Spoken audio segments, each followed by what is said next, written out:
Alrighty, let's get right into this. So here we have Diamond Tony Allen, and he's an interesting card because he's a combo. You know, he's your 3 and D card, and there's a lot of those cards running around now. So it's it's important to know, is he worth the price and blah blah blah. So the cards he's competing with are Roberson, who's in the same deck. He's competing with Jamal Wilkes from the Kareem deck, Cooper from the Kareem deck. So what he has, the advantage that he had, the disadvantage he has, he's 6'4". I don't love that. His shot release is interesting because there's a pretty obvious cue in his shot release. I feel the same way about Wilkes, but I know a lot of people don't feel that way about Wilkes. So it's a little slow and weird, which I don't love. It's not like super smooth, but it is really good. And with the rating that he gets, it's excellent. No pun intended. So that's in his favor, which is huge. He does have he's also competing with Iguodala, who is a free card. Iguodala is an annoying EVO because he has the rebounds, but I think once he gets to, even though his shot rating isn't as high as these guys, he has such a good release that I'm inclined to say that he's also in that group. And Iggy's the best slasher next to Wilkes out of everybody that we could name. So as you can see here, Tony Allen has a good ball handle for this archetype, which I think he needs. If he didn't have a good ball handle, I'd put him at the bottom of the list, no questions asked. He can create his own stuff, and he gets difficult shots and everything else. So he's a legitimate shot creator with his ratings and everything. I hate the fact that he's so short. But he does have a good dribbling package. He doesn't have the ball handling, badges. So he's no like Dion Waiters or anything like that. But still, I think if you know how to dribble in this game, his shot release is pretty good. I would put him only at the 2. I don't see him as a 2/3 because he's so small. Which is a little bit of a disadvantage for him, but I mean, he can score, he can defend. Let's look deeper into the card before we move on to Andre Robertson, who I want to compare him to. So I'll look at the badges first. So his finishing badges, he's got a host of great finishing badges, and Showtime, a little underrated because when you get those dunks, it puts you in takeover. But yeah, Acrobat, it's good for those Euro steps, which is a very strong tactic, particularly in triple threat against a shot blocker. You can get under shot blockers when they want to block you instead of dunking it. Acrobat helps out with that. Consistent contact and Giant Slayer, which again goes to that Acrobat. I noticed that with Lucius Allen, once I started going to the Euro step with Lucius Allen, he became a much better card because of that Giant Slayer. Made him less predictable, harder to block. Shooting wise, he's got a bunch of decent ones. Good stuff for off ball. He doesn't have Hot Zone Hunter, which is a little disappointing. So not having Hot Zone Hunter takes him out of the elite scorer shooter class. But he's still good. Excellent rating, really good release. You should make all of your open shots. You just might not be able to do anything silly. But as you see here, he has no playmaking badges. So that means no quick first step, no tight handles, which is a factor because if you have tight handles on gold or above, when you do this dribble, it will create stun animations, particularly on bad defenders and human defenders. You'll get stun animations out of that. But that having been said, most people can't deal with it anyway. So just the fact that he has it is a big bonus. And he can do it repeatedly. And he has a nice little step back, too. Solid step back. Works well with him, with his height. Only thing is that shot release is a little on the slow side. Not particularly deceptive. So he's a good card. What's up, Side Gold Killer? He's a good card. If you like the card, then by all means, I think he's a card you can run, even at a higher level. I would take Wilkes over him, personally. I think Wilkes is a better dunker. Wilkes is more athletic. Tony's not the fastest card in the world. Let's double check his metrics before we get out of here with him.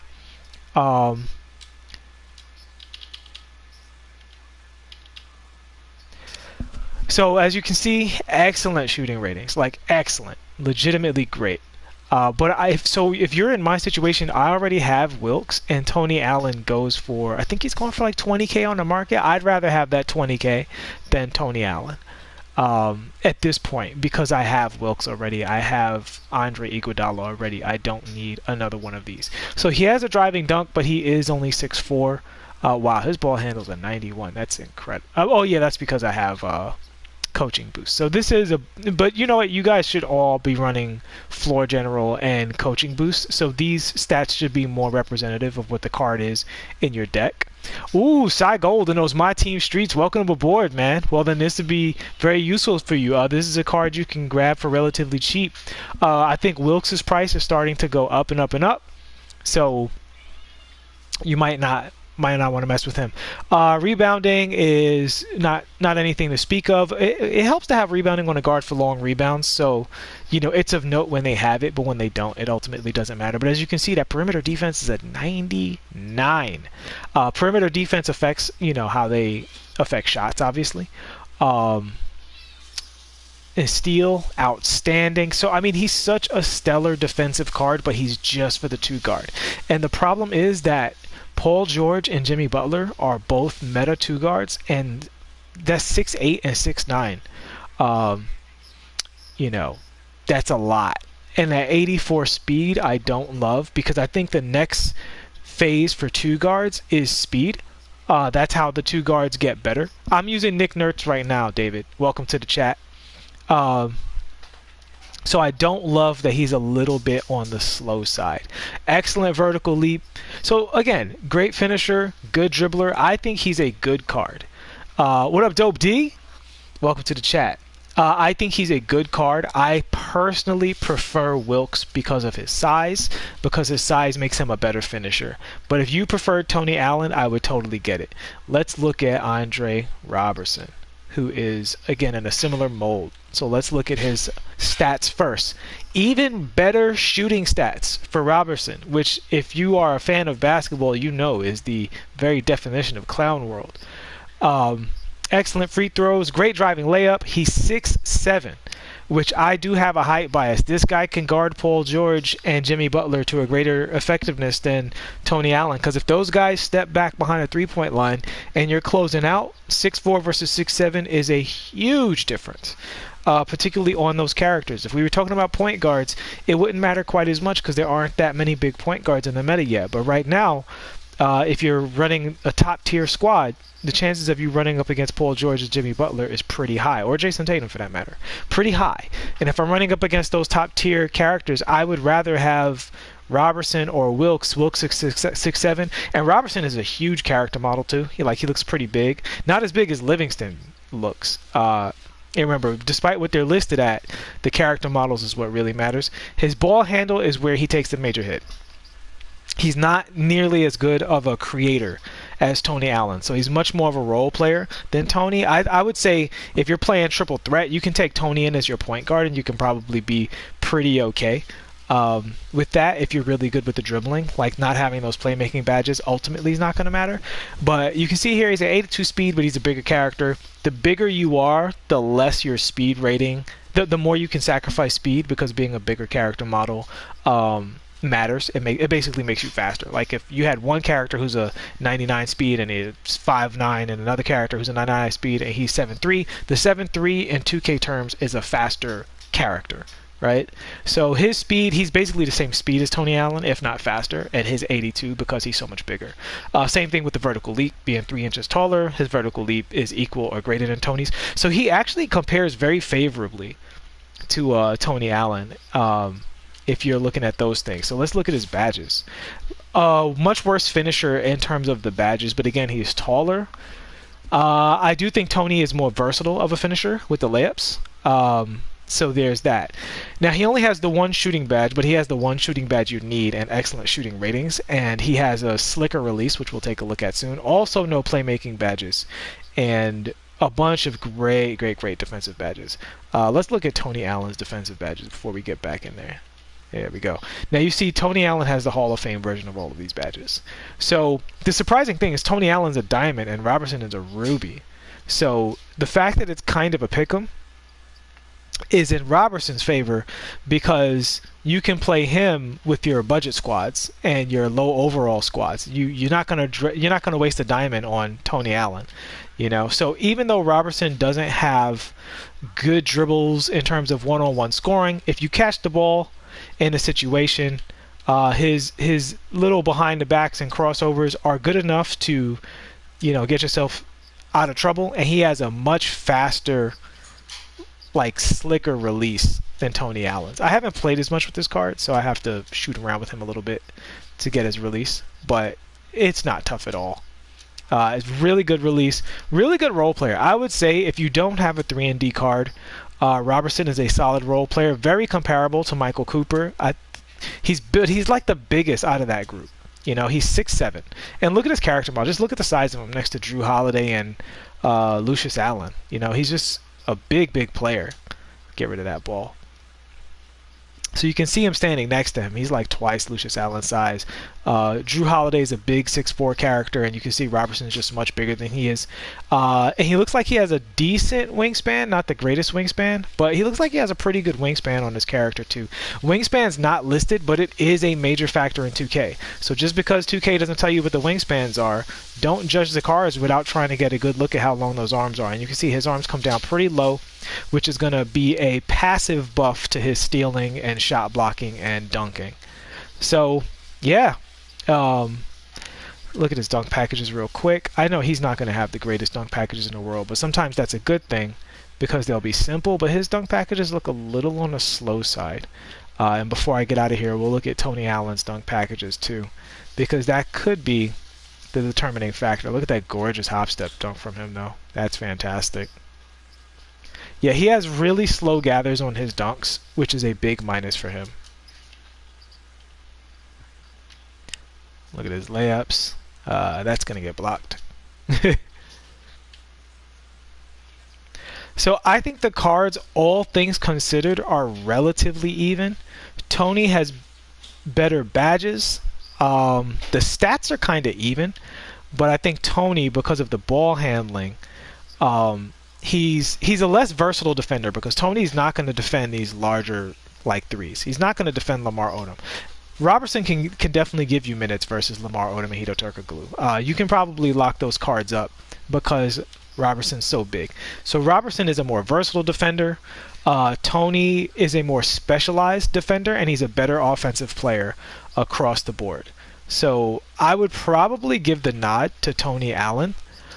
For my purposes, I'm probably going to keep Roberson because Tony Allen is so close to Jamal Wilkes, but Wilkes is just a little bit better in virtually every way. Like Tony Allen, his base stats, he has a higher ball handle, but Jamal Wilkes, his gets elevated by coach. Yeah, any shooting for Roberson is absolutely ridiculous. I guess that's the whole purpose of this thing is New Year's resolutions, like they resolve to improve the weakness of their games. But I think that is a wholly terrible idea to have, because it's just like the very idea is to ruin the balance of the cards, right? Like the whole point of Andre Roberson is he's a good athlete, a great athlete, and a elite defender. When you make him a shooter, well, now you just basically turned him into Klay Thompson. All right, well, that's not fair to Klay Thompson. So what are you going to do, give Klay Thompson a ball handle? Like, come on. But Andre Roberson's a pretty good card. Tony Allen is a little bit better than pretty good. I think Jamal Wilkes is better than both of them.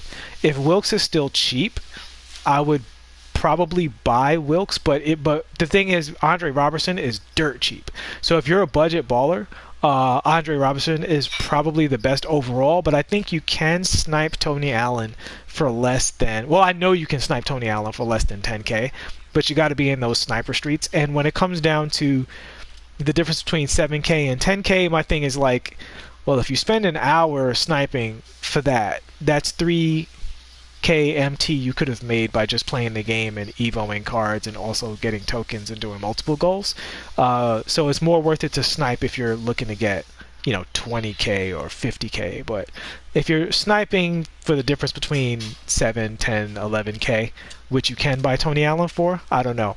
But since Tony Allen is roughly 11K, and last I checked, Wilkes was hovering around 13. Oh, that was a crazy dunk. I would be inclined to just either, if you're going budget, get Roberson, and if you're going to spend the MT, get Wilkes. But if you already have Tony Allen, he's a good card. Play him, have fun, but go ahead and take advantage of his shot creating abilities so that you're getting the most out of the card and not just having a defender who's a little bit too small. And just before we go, let's look at Tony Allen's model again, because he's listed at 6'4", but look at how sorry, that is Lucius Allen. I apologize. That's another thing I don't like about him. I don't like having two Allens on my team. Okay, look at his character model. He's tiny. Like he does not look a full like grown man 6'4". Stop getting the basketball. I want to do something. Okay. Dude, the way he is getting this basketball right now is driving me nuts. Okay. Look at him next to Drew Holiday. Like, I know Drew has the hair. They're roughly the same size, but look at Drew's arms. You see how his arms are so much bigger? You know, that's usually an indication of a longer wingspan. You see Tony Allen's like little T-Rexy kind of arms? That's not good. And there's no listing of what his wingspan is, but I'm willing to bet it's not a good wingspan. The fact that he looks a little smaller than Drew Holiday, this is what I'm talking about. Like, the card size listings are not 100% accurate. Like, if I had Kobe on this account, you'd see Kobe dwarfs Tony Allen. So that I personally am not a huge fan of. The fact that, again, he's listed at 6'4", Roberson's listed at 6'7", but when you look at them here, it looks closer to a 4-inch difference, and then you have the wingspan, you have the body weight.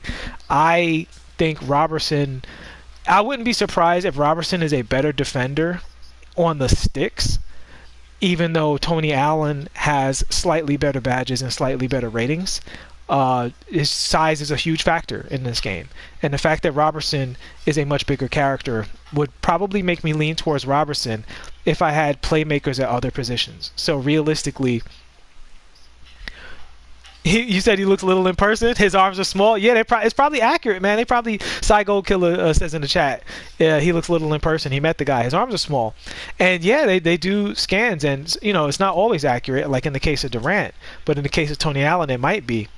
Tony Allen might actually be 6'3", and while they may have listed him as 6'4", they made him either the smallest 6'4" possible, or his character model is actually functionally a 6'3". Is that Roberson right there? Look at these two guys next to each other. Roberson, I mean, he looks like his dad.